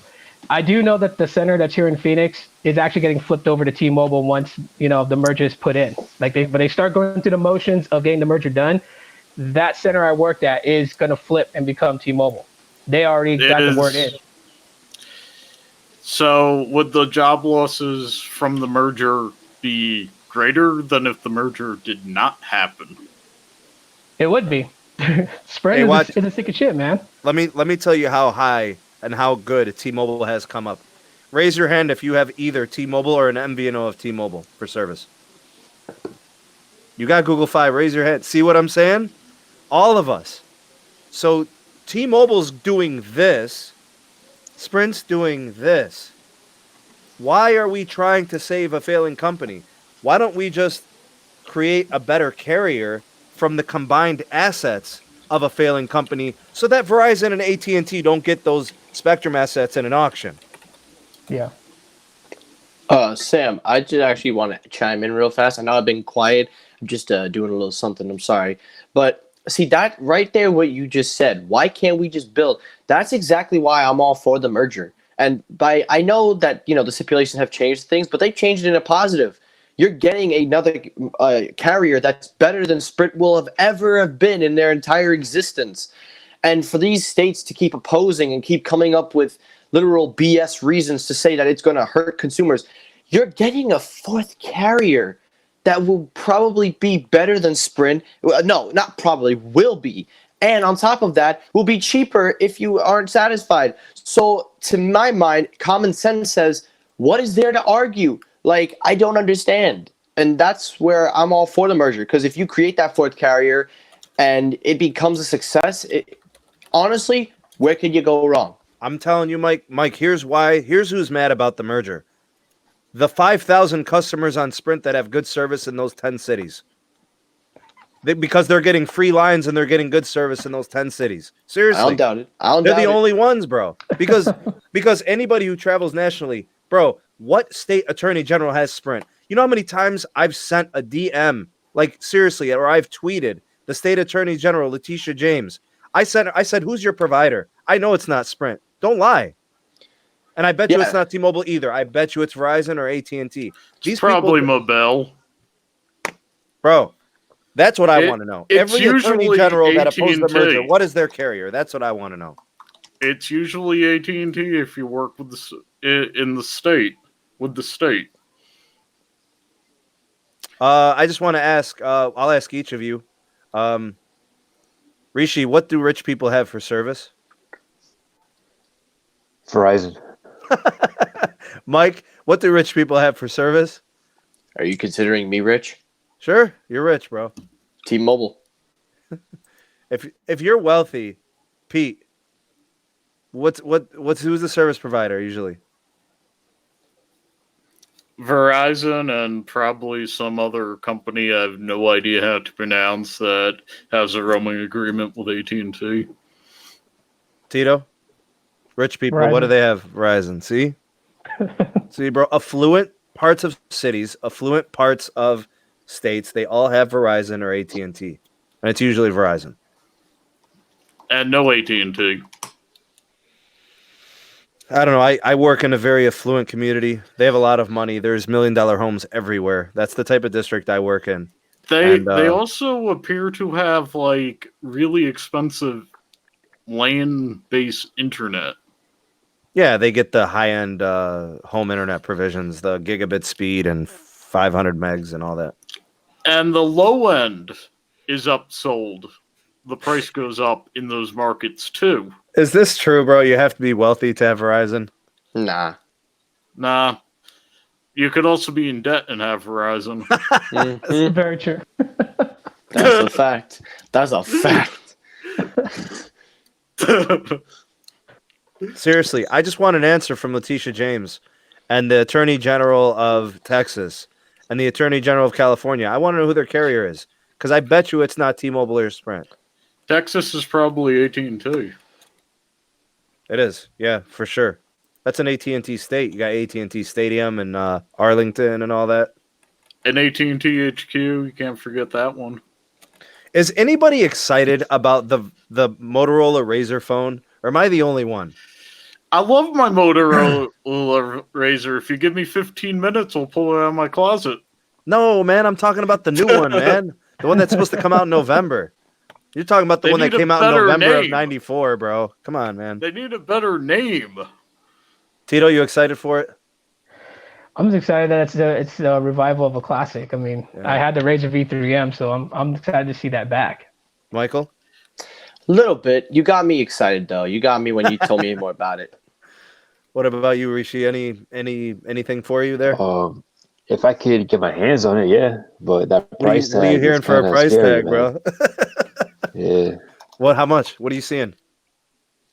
I think it's over 1,000 easily. No, it's definitely over 1,000. I'll get my Razr out for next podcast. I'll charge it up. It's the last Verizon phone I ever used. You hear that, Elizabeth? Bro, over 1,000. I ain't gonna spend it, man. I gotta pay my Verizon bill. I can't afford it, man. And I don't think you get the latest processor, right? I think it's a what? I'll tell you though, it's very interesting, the concept. It's like a throwback. It's like something we all love. I heard it's a 710. I heard it's a Qualcomm Snapdragon 710. Oh yeah. Yeah, so they're gonna take a shortcut to try to keep the price down. It should be all right. I think it'll be nice. It'll be a nice little thing to have. Okay. So my goal was to be on here for an hour. We're now an hour and a half in. No need to end it, but if there's anything in particular that you guys want to discuss or chat about, whether it's hardware or it's the carriers, wireless technology, whatever you guys want to do, open mic. Bruh.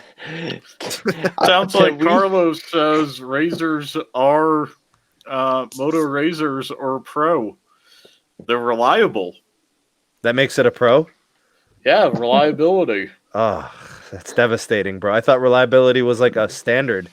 No. I've had iOSs at kernel panicked. Thanks for the super chat, Carlos. Appreciate it, man. Yo, wait. Can we talk about for a second? I read something interesting on the article. This is tech. Don't worry. This ain't nothing out of the ordinary. This is actually if y'all watched yesterday's stream, y'all know what happened. I stopped paying attention toward the end of that one. I'm not gonna lie. Yeah, okay. He's sitting down back. He's going, damn, there's some good comedy right here. I gotta get some notes. Nope. But nah. This is actually about customer service and customer relationships going on at AT&T. The title of the article is called AT&T Left Me Speechless When I Asked About the Samsung Galaxy Fold. Now, right there already in the title, why are you asking about a phone that not even half the carriers are having anyway? So why are you even going in there looking for a Galaxy Fold? Just order it online. Save yourself the time. Yeah, it's going to crack. You're going to enjoy it. And this is the thing that's funny. This is the funny thing. It's written by this guy. Now, this guy has been infamous. This is the most infamous old dude to ever post on an article because everywhere he goes, he always talks about his experience. Why the Apple Store gave me a bad MacBook. Why this and that. I'm like, bro, you just doing this because you got nothing else to do. Of course the Apple Store gave you a bad MacBook. It said MacBook on it. Exactly. What do you say? Who are you working for if you're not with Sprint? I think he misunderstands. It's the wrong person. It's Oh, okay. But yeah, so he goes into an AT&T store and he asks them, he's like, I want to get the Galaxy Fold. He says that the store had it on display. So they actually had a demo out on the floor. And it says here, according to him, he walked into the store being an AT&T customer of 15 years. It was low man inevitable. on the totem pole. Low man on the totem pole.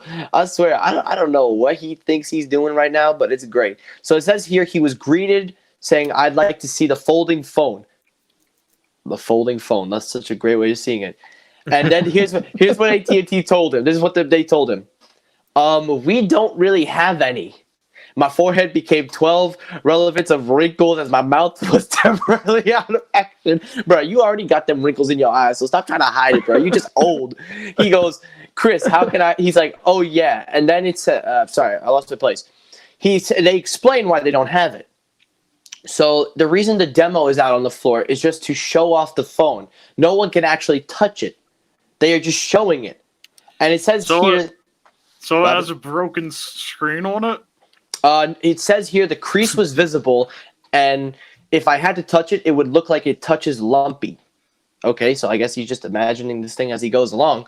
But he basically goes on to say that the experience that they did not have the phone on display, but yet they could just show it off in a case, and the way they were treating him as they were talking to him about the phone, the customer representation. So I guess the takeaway from the article is just how he was treated as a customer. So that's a question I got for you guys.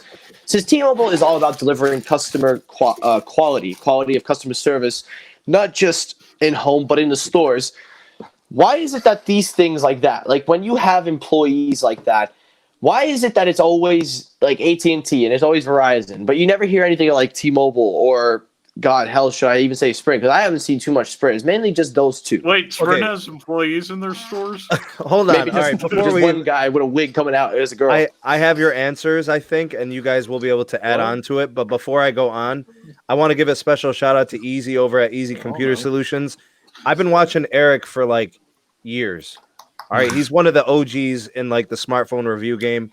So I want to give him a big special shout out. I think it's the first time he's been on. So thank you for stopping by and saying hello. We appreciate it greatly. What I will say about your thing, Michael, not all representatives are trained properly. That's the bottom line. Tito will tell you that they don't have, sometimes it's not their fault. Their manager sold them short, didn't train them properly. They don't know how to deal with policies and systems and how to proceed with problem solving. and issues and just being knowledgeable about situations and products. Sometimes they Or don't they even know get what a they're customer selling. or they get a customer like me, Who knows it all? and who's a cluster mess when he walks in and asks about his plan because it's from 6 years ago. But yeah, it makes sense if the training doesn't add up to par, because I can agree with that, because the Apple Store on Staten Island, I've made it clear that that's the worst I've ever been to, because the customer service there, they don't care about your experience. They don't even care about your questions. All they care about is, am I getting my paycheck? So I agree. It's got to do something with the training. But what amazes me is that they have a Galaxy Fold on the floor, but they don't have the phone in stock. So my question is, like, why even have it on the floor if you ain't gonna be able to, like, give it to somebody who wants to walk in and buy it? Why show it if you go be saying, oh, well, we don't have it in stock? Does the fold even matter to anybody Shelf here in this tactic. podcast? No, it doesn't. It's a punchline. Rishi, you're too quiet. Go. I think it's just a toy, man, for people who have money to burn. Money to burn. 2,000, 1,500. What does it cost? Over Like 1,500, right? 1980. Yeah, something like that. Crazy, man. $2,000 phone and the screen breaks when you use it. Man, I'm on. Hey, they're giving Apple ideas. No, They want to do a Apple, foldable iPad. that's what I'm about to say. Apple already tried that, and it didn't work out too well. They could sell it for $2,000 and just charge people for accidental damage every time it breaks. Oh my god, I still can't believe they got away with that foldable tablet, and they say it's normal. Yep, it's working as expected. So, do you want to see random stuff out of Peter's drawer? What- Sure. Oh no. Yeah. The best 3G phone ever. A PS Vita. Ah, I'm not even familiar with that. When was that? Wow. What's up, Easy? 2012, 13, 2014-ish, and then it didn't get North American support, and then it died. All right, here's a cool question, and everybody can chime in. We'll start with Michael since he's right next to me over here. Favorite phone ever, man? damn, you really had to go there.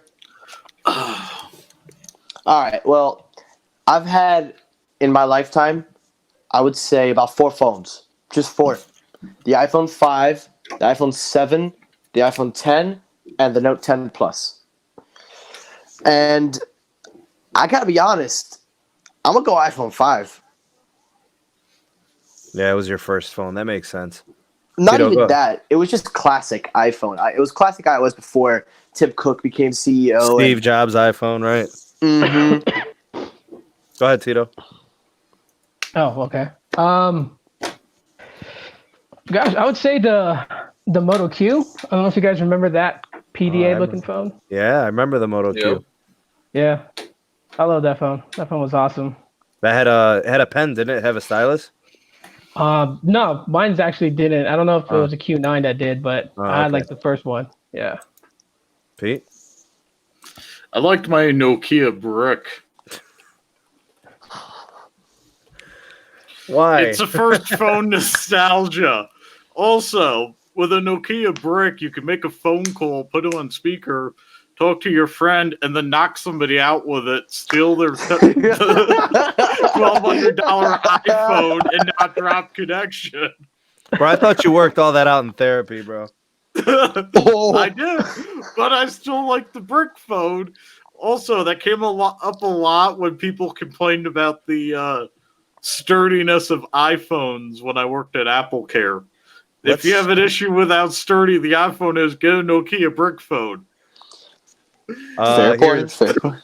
Here's what some others are saying. I'm hearing Nexus 5, ZTE Axon M. Some other people are saying the Note 2, the Sidekick. I remember that. Yeah, I remember the Sidekick. Yeah, that was the Sidekick. T-Mobile. Altered Tech, what up, buddy? What was your favorite device, man? Your favorite smartphone or just regular phone, whatever? Bro, unmute yourself, bruh. My bad. Go ahead, bro. Yeah, that's a tough one because all my favorite phones just ended up breaking over time. So, I if I had to still pick have a one, functional. I still Huh? have a functional brick in my closet. oh yeah, of Yeah. what? The Nexus. Nokia, the Nokia brick. Oh, but yeah, right now I'll probably just pick the Nexus 6P, man. That was my dream phone right there, man. But too bad it got discontinued. But they were so close to just, I mean, next year if they actually came out with like a Nexus 7, 7P or something like that, with a better processor, better battery life, man, that would have been sweet. So that phone I'd take was a any Huawei. Nexus experience. That was a Huawei. That was the Right. first time Huawei did something in the U.S. It had the 810 processor, so it got hot as hell. Yep. It cracked on Jerry Rig when he did the stress test and it bent. It was made out of like cold metal, bro. It was actually like a slab. It was nice, man. It had loudspeakers. It had the Android. It had good cameras. It was a bomb phone, man. I get why you picked that phone. Yeah, man. You guys know why they actually discontinued Nexus? They were just I guess- gearing up for the Pixel, or I don't know. So the OG Pixel was actually manufactured by HTC. Mm-hmm. So I don't know if that was because they acquired the HTC design team and talent. I don't know if that's why. But the Nexus program never did anything for Google. If anything, it was just like for the hardcore users that just loved pure Android. Tito, I'm sure you probably owned some Nexus devices back in the day. Okay, I you had still two got the Nexus LG 5X. 4s. I I still had got two my 5X. Nexus 4s. So Alter Tech, would you take an updated version of the Nexus 6P? heck yeah, man. Why not? You got stock Android, fast updates. You're probably gonna get the one of the best cameras. So But I feel like OnePlus filled that void though. Now Oh, you yeah. don't get Yeah. vanilla Android. I feel like That they would did. Seriously, bro. I think the OnePlus devices are I think they're pure Android phones. Seriously, No, they I have that would- oxygen shell. Pete, it's so lightly skinned. You can't even tell it's not pure stock Android. I see where he's coming I from can. with that. I see where he's coming from, and he's not wrong, Pete. But I think what he means is just how it feels compared to stock Android, and also when it comes to updates, because they're on Android 10 just as fast as Android 10 came out, right? I'm pretty sure they were on it early, so I wouldn't doubt that. But honestly, I've been thinking a lot about this these past few days. There is one phone brand company I would love to own, but I just wish they made more smartphones. BlackBerry. Like if they made like a revamped BlackBerry, I would want to get a BlackBerry. Bro, I am Good not the Canadian oldest one in here. phones. Pete, we got beef, bro. Pete, don't do this, bruh. I don't want to do this on camera. I'm not the oldest one here. No way. Bro, if I'm the oldest one here, I'm turning off my mic right now. All right. Hold on a second, bro. Okay, let me get something straight. No, he was First of all, comparing me. He was Okay, comparing so me these- to you. listen, bro. Okay, so it's funny because Mike's laughing his ass off, but he's the youngest one here. Probably him and Yep. Altered Tech are probably like 18 and 19. I don't know how old You they hit are. the but mark, they- 19. Okay, so you're I'm old 19. enough You're to the be his baby in here. father. It only makes And- sense for you to say that. We got some similarities All right, somewhere in there. Listen. All right, here's what we're gonna do in the live chat. You guys put us in order from youngest to oldest of the five of us in it. Does anybody mind that we try this? I'm gonna be number one, obviously. So All right, I don't care. care. I don't care. So we're gonna rank us. Who's the youngest to oldest? Let's see who gets it right, and then we'll wait a minute. We'll see if anybody gets it right. All right, we'll see. We'll just keep talking, but I'm gonna prove you a point. You guys think I'm some kind of old geezer? I bet you I'm I not. never said that. You guys act like I'm supposed to have a cane or something. What's up with that, man? I wouldn't have expected you, of all people, to say that now. Hold on a second. Rishi, how old do I look, bro? Bro, I thought you were like maybe 30 or something. 28. I can't hear him. I don't know if it's something on my end. Oh, I'm sorry. snap. No, I hear. No, don't do that. Okay. You're good, bro. It's Mike's fault. He's the problem. Oh. Okay. All right, so I appreciate that. I'm not that young, actually. I'm a little bit older. Oh God. Okay. Tito, how old do I look? Honestly, I'd say like 35. Oh, I hate you. I hate you. How old do I look? Pete, you're like 17. All right. You get carded at movies. We all know that. All right, so I'm 35. Pete, how old are you? 32, 31? 31. Okay. Yeah, still 31. Tito, how old are you? 37. 37. Ah, right the way. I hate you guys. I hate you all. All right, and Rishi, how old are you? 30. 30. Okay. You actually look really young, bro. I would not have guessed 30. I call him 27. I thought you were like 21, Oh, bro. for real? Seriously. I thought you were 24. Nah, chill. You look really young, Nah, bro. You're chill. doing good for yourself. Good for you, man. Is it a lot of spinach? What are you doing, bro? Yeah. I think it's just I wanna the genes, start man. Genetics? Oh, Yeah. man, I can't start that. I'm about 32 years too late. Yeah, Tom, I'm 37. I was born in 82. Wow. Yeah, so my older brother was born in 82, and so I was born in 83. He was born in 82, and then I have another brother who was born in 86. We're the 80s babies of the house. 88 You just was a gave away damn your good age. year. Bro, I've said my age I don't know how many times on the podcast. Everybody's always asking me my age. I'm like, I should just wear a shirt that says 35 on it, bro. People ask me that all the time, too. Hey, I was man. gonna say, if you had asked me to guess, I probably would have said 32. I would have probably said 32. Well, thanks. I appreciate that, bro. I seem old. You won't be saying that one if I grew out a beard. If you saw me back in the day with like a big beard, you probably would have thought I'm like 25, 26. I feel like I've seen pictures of Tito with super long hair. I did at one point. Yeah. You've had Pete, you got long hair. I try to keep my afro under control. Mike, you got pretty long hair. You know, like the facial hair thing, people actually tell me with my beard I look younger. I don't know. Some people say it makes people look older. Some people tell me I look younger. I don't know, man. Photo comparison, put them side by side. Yeah, but I don't like getting stopped at the airport though. I'll tell you that. Don't even get me started, bro. Bro, I don't like getting harassed and stuck in a room and interrogated for Everybody 50 looking at me like, minutes. oh man, what's going on? It's like every day I go to the airport, they're like, I carry an insulin pump on me all the time.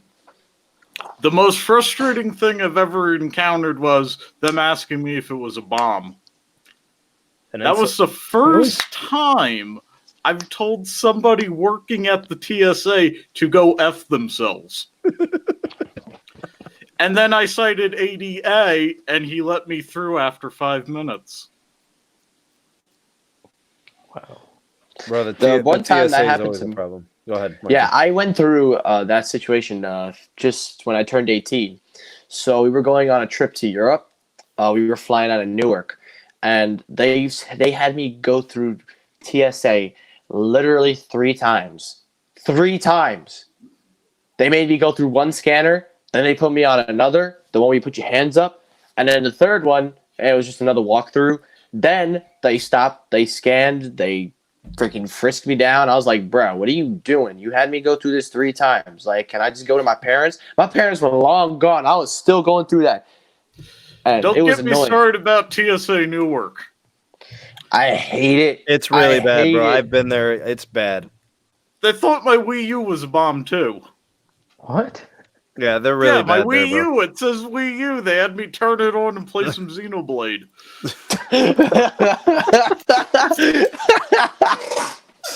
All right, so here's what I want to do with these last few moments, okay? I want everybody to tell everybody about their channel. Maybe give us a little bit of a sneak peek preview about what's coming up for them in the near future.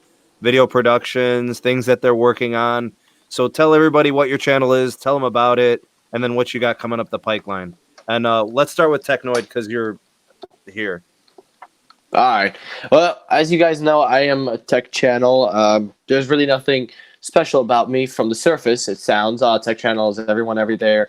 I try to distinguish myself by really just not giving a crap about what people want me to say. I say what I want to say, and I don't care about biasy because I keep that crap out. I just give the news, and I keep it, as I say, this is my slogan, 100% real. I'm not going to feed you BS. I'm not going to bore you. I try to entertain. I'm an entertainer. And I just hope that people like my style, and I hope they understand. I will be doing a video, actually working on it now, should be up by tonight or into tomorrow morning, talking about the OnePlus 8 Pro, because the renders right now, I'm going to say they're not real, and I have proof to back that up, but I don't believe these are real renders, but that's for tomorrow. So yeah, that is my channel. It's Technoid, and hope you guys are willing to check it out. All right, awesome. Thank you. Tito, go. It's not really much about my channel. My channel's like been floating in the dark for years.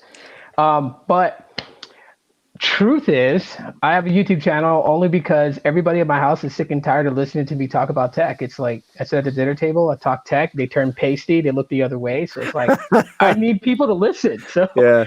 I made a channel, just started talking about my interest. It's really all it is.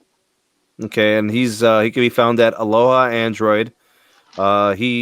His focus I've seen is mostly, I mean, it's a lot of different tech, but a lot of things always stemming back to Android, and a lot of Google stuff, a lot of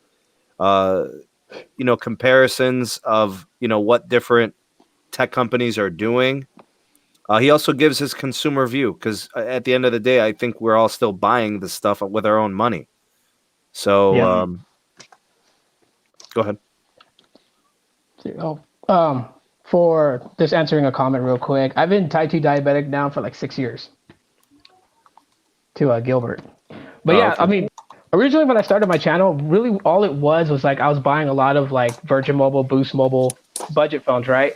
And then I was showing people like ways that you can make the experience with the phone good instead of like putting yourself in debt with flagships. That's originally how I started out, and then also custom ROMs. I was like fascinated by that, and then it just after a while my wallet can't take it anymore. So I'm like, all right, what? I'm just gonna talk point of view when it comes to like new phones coming out, comparison between phones, things like that. And just from the consumer standpoint, not like, praising one side. And yeah, I do mostly stem from Android. It's just I've never used an iPhone. So I feel like I can't give a perspective on iOS in that sense. Yeah, that's probably the most realistic way to approach it is if you're not using it, what type of objective commentary could you offer? I think that's just being real with yourself. I think that's credible right there. Pete, I don't know if you want to tell them about your business and kind of what you do. Well, at the moment, I'm rendering a 4K repair video. I'll put it up so there's a little more content on my channel. I'm currently a fellow in cybersecurity at the University of Colorado at Boulder. And come January, I'm taking a graduate research associate position. And this December, I should be headed down to Puerto Rico for the ASEC conference to present a poster. All the research, all the stuff you guys have been up to. Am I mute? No, just something I've been doing research on OIT devices in my house. Oh, okay. Seeing how secure they are and if I can use them to mitigate future WannaCry attacks. Okay, and then what about the business? Do you want to shout out the business? The business, I do computer repair, in-person walkthroughs and consulting, office setup, manage web services, software support, hardware support. You name it with a computer or smartphone, I can probably do it. Okay, so we got last but definitely not least, the man, Altered Tech. Go ahead, bud. AKA that OnePlus guy. So yeah, man. So when I first got into YouTube, man, I just wanted to I always used to watch, like people like MKBHD, all these top tech YouTubers reviewing phones and whatnot, and I was like, you know what, let me just go ahead and try it out. Maybe I could just break out because I was a super quiet guy, back in the day. So, it's actually helped me out, become a better speaker, boosted my confidence. And for my channel, I'm just pretty much a OnePlus guy. I'm using the OnePlus 7 Pro. I got the OnePlus 7T, and I'm right by New York City. So the OnePlus headquarters is over there. So anytime there's like an event, I go ahead, I try to get some coverage, and I do have the Kardashian, aka my girlfriend. So yeah, man, when it comes to testing out the cameras, we do some vlogs, I'll do some videos, I'll take some pictures and whatnot. So yeah, it's pretty cool stuff if you guys want to check it out. And there's a lot of things out there people don't really talk about, like the super stable mode. I think I did a speedboat test. I was on a speedboat testing that out. So there's I really go deep when it comes to OnePlus. So if you guys like OnePlus or you're curious about OnePlus, go ahead and check out my channel. I also do some other phone reviews as well. So check it out. So it's kind of nice. What I've been able to do in my time here on YouTube is build some relationships and make some connections to different creators. And even like, as Pete's not really a traditional creator in the traditional sense, like Technoid, it's a lot of the Apple, Android, flagship releases, launches, up and coming renders and leaks. Like, he's got that segment. Tito, like with Aloha Android, you've got the Google aspect, right? You take a look at Android as an operating system and features. Like, who else is talking about Project Soli and, these different things that are abstract to the common people? They don't even know about it. And you're willing to open up that discussion, right? Yeah. And then Pete's kind of like my podcast dude, like, yeah. And then you got my OnePlus guy right here in Altered Tech. Like, I feel like I've got a lot that I know of in the YouTube community, and I was really happy to see I could get you guys all on the same podcast. So I just want to say, you guys are always welcome to come on and hang out and discuss any topics. The invitation is open to all of you. Pete, you know it is, and Michael, know it is. But Tito and Rishi, you guys can come on anytime you want. I'm game. Whatever topic, I'm game. You know what I'm saying? So I want to.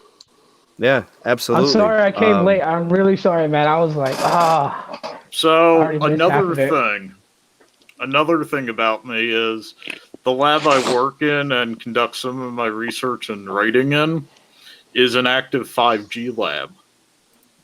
So some testing and whatnot and research. Yeah. So technically, I'm working on finding standards for what we can talk about later on. Well, I mean, bring your research to the table, Pete. Yeah.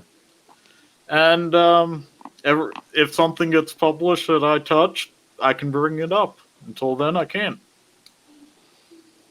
All right. So big shout out to all of these amazing creators here in the podcast. Thank you, Technoid, Aloha Android, Altered Tech. Peter, always here, hanging out with me on the podcast. I want to thank you guys for coming by. If there's anybody in the live that has recently come in, I encourage you to rewatch this. We had some excellent conversation. Google phones, OnePlus devices, kind of the direction of Google, the direction of OnePlus and what they need to do to break out in the U.S. market. We also talked about carriers. We talked about the merger a little bit. My kind of like Nokia brick phone. Pete's therapy issues with the brick. I will say that back in the day, bro, I used to throw toys around, so I've kind of worked it all out too. So I'm with you there. I want to thank everybody that offered a PayPal donation. Rafi for his donation, as well as all the super chats. Thank you guys for those kind and generous donations. Thanks to my moderators. Thank you for all in the live who offered some dialogue and got in on the conversation. Thank you to my viewers and subscribers. I think that's it. If you guys are good, any special shout outs or anything you guys want to do? What's a techie type name? I got Ricky asking me to come up with a techie name, but you got to think of a nerdy name like Eugene or something. But I'm published under Peter Burrell in 3 I would say the publications. bearded tech. The beard of That's great. Tech beard. Tech beard. Yo, Pete, you do have one heck of a beard, bro. I had to trim mine. It was getting too long, man. The wife say it was too long. No, she loves it long, but I'm getting soup in it and stuff, bro. It's awful. Dude, if the wife loves it long, keep it long. Nah, bro, I'm not giving her everything, bro. She can't have it all. Come on, Yes, man. you can. Bro, listen. If Alter Tech has a Kardashian, then so do I, bro. But my Kardashian, she won't get in photos, bro. I can't take photos. And Mine, just, mine won't take like- photos either. yeah, like you know how you're able to get shots, like you do camera comparisons, bro. Yeah. If I whip out my phone and my wife thinks the camera's getting launched, she just She gets runs. out of the room. Yeah, bro. It's annoying, man. I want to take photos and do stuff like that, but you know. I've gotta change my YouTube name to Beard Tech, or the Bearded Tech. No, the Is beard. that of already Tech would be taken? Beard of tech, yeah. good. The internet, That the works. internet personnel with the best beard. All right, gents. Anything else you guys want There's to already shout out or the say? Bearded Tech guy on YouTube. Ah, all right. Yeah, we're gonna gadget work around beard. it. Yeah. Gadget beard. How Gadget about Beard. Peter Beard? I don't know. Peter Beard. Peter Beard the Tech guy. Or how about that bearded? Oh, no, you just said it. Never mind. I was gonna say that bearded tech guy. But I'll he already make said- I'll make a Twitter poll or something. We'll see what we There's get. also a Yeah. Peter Red Beard on YouTube. Oh my Says goodness. Red beard. Tech. Red beard. Hey, bro, you could be Captain No Beard. Nobody has that, bro. Oh. I would be curious to see if Pete would ever shave his beard. What would it take for you to shave it? Ooh. Huh. Got him there. Red beard is That's like asking a devotee of Krishna to kill Krishna. what is that? Russian? What is that? Somebody probably got that reference, not me. Oh dang! Somebody's. Oh man! Oh, Ooh. they tried to roast me. Mavericks Bro. on timeout for that one. Oh, listen, bro. I've been working on this beard, bro. This is a mean beard right here, bro. He's just. I will bet Maverick doesn't even have whiskers, let alone a beard, bro. I can't He even said grow Peter like a Beard full Tech. beard. I'm like half Asian, so like those genes just don't allow me to grow a thick beard at all. I can do Peter Beard Tech on YouTube. Man, I It's PBT. in like 6th grade, bro. The PBT in the house. All right,Els, let's wrap things up. This is getting bearded. So, oh, Pete, you could be the bearded dragon. There you go. I'll do Bearded Dragon. All right, bearded dragon. So that's it. I want to thank everybody for watching. I want to thank everybody for being here tonight. If you could please like the video on your way out. If you're watching this on replay, thank you, and also like this video. And if you want to help somebody maybe get more informed or get some new perspectives on different, things that are going on in wireless and different technologies with smartphones and other things and consumer information, go ahead and share this video, whether it's through your Twitter or your Facebook or whatever else. I greatly appreciate it very much. Big shout out to all the gents in the live. Thank you guys again for being here. I think I'll leave it at that. I am the SMT, and we'll see you guys on the next video. Peace. Peace.